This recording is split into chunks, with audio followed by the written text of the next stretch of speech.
7h39, la matinale d'Europe 1, Mathieu Béliard. Et c'est un entretien exceptionnel que nous vous proposons ce matin sur Europe 1, celui du président de la République, Emmanuel Macron, qui évoque avec nous un thème sur lequel il se sait particulièrement attendu, le thème de l'immigration. Il y aura un débat à l'Assemblée nationale le 30 septembre, lundi prochain, un débat voulu et initié par le chef de l'État. Direction New York, à l'issue de l'Assemblée générale des Nations Unies, à laquelle participait Emmanuel Macron. New York, où l'on retrouve en direct notre envoyé spécial, Jean-Rémy Baudot. Bonjour Jean-Rémy. Bonjour Mathieu, bonjour à tous. C'est à vous qu'Emmanuel Macron a accordé cet entretien, l'immigration. Donc c'est la première fois que le président de la République dit publiquement ce qu'il veut sur l'immigration, et c'est sur Europe 1 que nous l'entendons. Oui Mathieu, jusqu'à présent, Emmanuel Macron n'avait évoqué ce sujet qu'en petit comité, notamment quand il avait demandé en privé à ses députés de plancher sur le dossier avant le débat qui s'ouvrira, vous l'avez dit, lundi prochain. Alors vous allez entendre à mon micro un président qui évoque des engagements qu'il n'a pas réussi à tenir face à l'augmentation du nombre de demandeurs d'asile. Vous allez entendre un président qui dessine les contours d'une nouvelle feuille de route pour l'immigration. Emmanuel Macron qui sait bien que ce sujet est hautement inflammable. La question embarrasse certains membres de sa majorité, une partie de la classe politique. Alors le président comprend-il l'émotion provoquée par ce débat ? Je comprends très bien et j'ai souhaité le faire dans un cadre, pour ma part, extrêmement apaisé. Je pense que ce serait une erreur de dire que la question migratoire est une question taboue ou que, en quelque sorte, on ne pourrait la poser que quand il y a des crises. Nous parlons dans notre pays, la France, qui est un pays de migration de tout temps. Il ne faut pas faire croire aux gens qu'on serait aujourd'hui débordé par ce phénomène-là ou que la France est un pays qui n'a jamais été un pays constitué pour partie par l'immigration, c'est faux. Ce qui est vrai aussi, c'est que nous vivons depuis plusieurs années avec un accroissement des migrations. On a eu les grandes migrations liées à la crise syrienne en 2015. On a aujourd'hui de plus en plus de migrations qui viennent d'Afrique. Et nous allons de plus en plus vivre avec les migrations. Et donc, face à cela, nous devons nous organiser parce que la France ne peut pas accueillir tout le monde si elle veut accueillir bien. Enfin, c'est pour moi le défi qu'on s'est fixé. C'était l'engagement que j'avais pris à Orléans en juillet 2017 et qu'on n'a pas réussi à tenir. Parce que qu'est-ce qui s'est passé depuis, au fond, l'élection présidentielle à maintenant ? On a eu une très forte augmentation du nombre de demandeurs d'asile. Ceci est lié à un phénomène très compliqué, c'est qu'il n'y a pas suffisamment de coopération en Europe et on doit regarder un petit peu la réalité de ce phénomène migratoire et donc prendre des décisions. Aujourd'hui, on est à la fois inefficace et inhumain en Europe comme en France. Nous devons accélérer ce qu'on appelle la refonte des règles de Schengen et de Dublin, c'est-à-dire avoir des règles d'asile communes, être plus efficace pour renvoyer dans leur pays dès le début ceux qui n'ont pas vocation à rester en Europe. C'est un échec, la reconduite à la frontière, c'est un échec globalement. C'est un échec, pourquoi ? Parce qu'on n'est pas assez efficace, les procédures durent trop longtemps.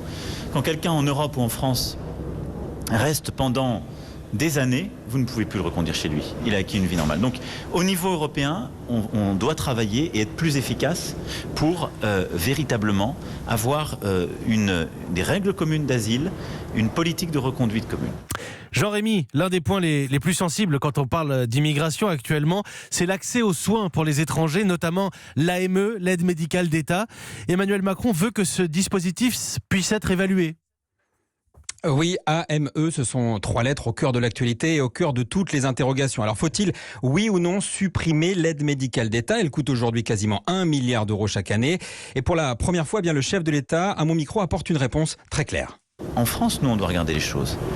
Pourquoi il y a moins d'entrées de migrants depuis 2 ans en Europe et il y a une augmentation de la demande d'asile en France ? C'est un fait. Elle vient de pays avec lesquels on entretient des relations permanentes et qui ne sont pas des pays en guerre. Il y a sans doute des dérives, en tout cas un contournement de la procédure de demande d'asile. Et à côté de ça, quand on voit beaucoup de ressortissants venant de pays avec lesquels on entretient des relations, on a ouvert les visas, on a une explosion des entrées qui sont liées au sujet sanitaire, avec des gens qui viennent pour se faire soigner en France. Ça, ce sont des phénomènes qu'on doit regarder et auxquels on doit apporter une réponse. Parce que la France ne peut pas continuer dans cette situation. Et donc, il nous faut, premièrement, bien accueillir et protéger au plus vite les femmes et les hommes qui relèvent du droit d'asile. Ensuite, il faut qu'on harmonise nos règles avec nos voisins. On ne peut pas avoir, sur certains sujets, des règles qui sont complètement décorrélées de la réalité de nos voisins. Et il faut ensuite qu'on continue à soigner dans notre pays toutes celles et ceux qui y sont. Donc j'ai entendu dans les débats certains qui disaient il faut supprimer l'aide médicale d'État. Ce serait ridicule. Mais est-ce que l'aide médicale d'État a un panier de soins, comme on dit, qui correspond à tout ce qui est nécessaire? Ça, il faut l'évaluer.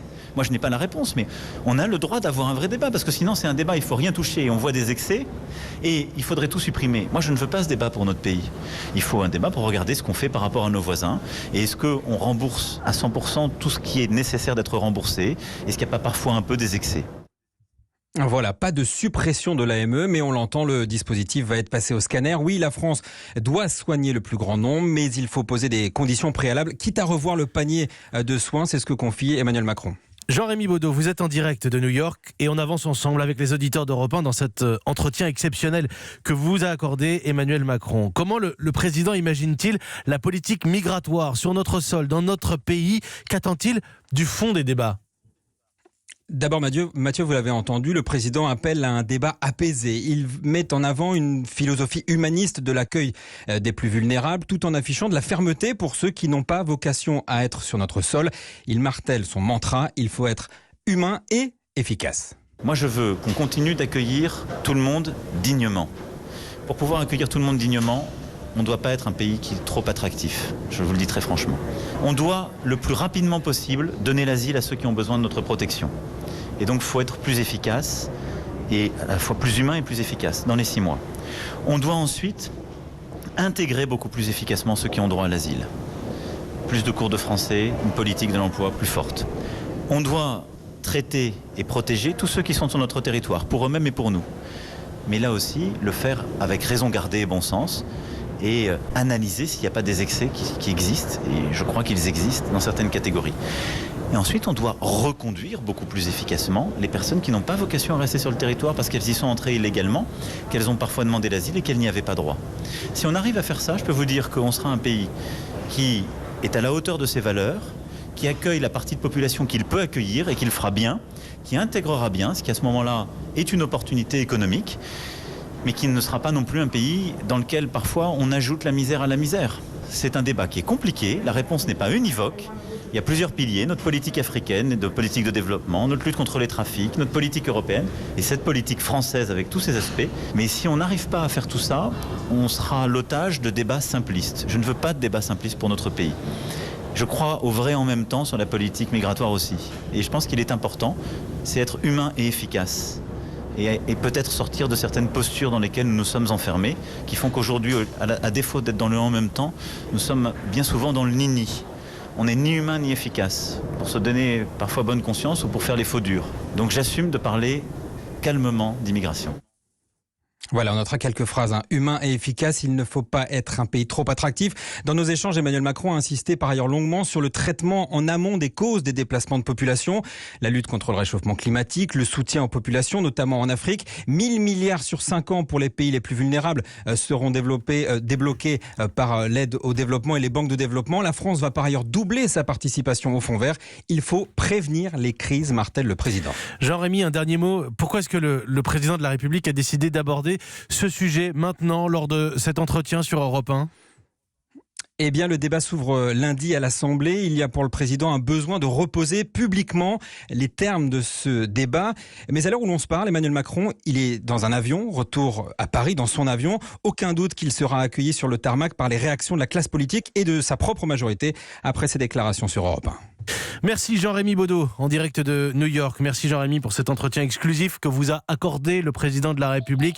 Merci et bravo. On va retenir quelques-unes des phrases, des annonces d'Emmanuel Macron. Le vrai en même temps de notre politique migratoire, cette humanité et efficacité. La France ne peut pas accueillir tout le monde si elle veut accueillir bien. Je note aussi, il serait ridicule de supprimer l'aide médicale d'État, mais l'AME a-t-elle un panier de soins qui correspond à tout ce qui est nécessaire ? Faut-il tout rembourser à 100% ? Voilà ce que dit notamment, entre autres, Emmanuel Macron. L'entretien, vous le retrouvez sur europe1.fr. On va en reparler dans notre journal de 8h. Vous restez bien avec nous ce matin. À 8h15, l'invité politique, c'est Gérard Larcher, le président Les Républicains du Sénat. Au micro de Sonia Mabrouk, sa réaction à toutes ces annonces du chef de l'État. Vos réactions, quand vous le souhaitez, vous le savez, au 39 21.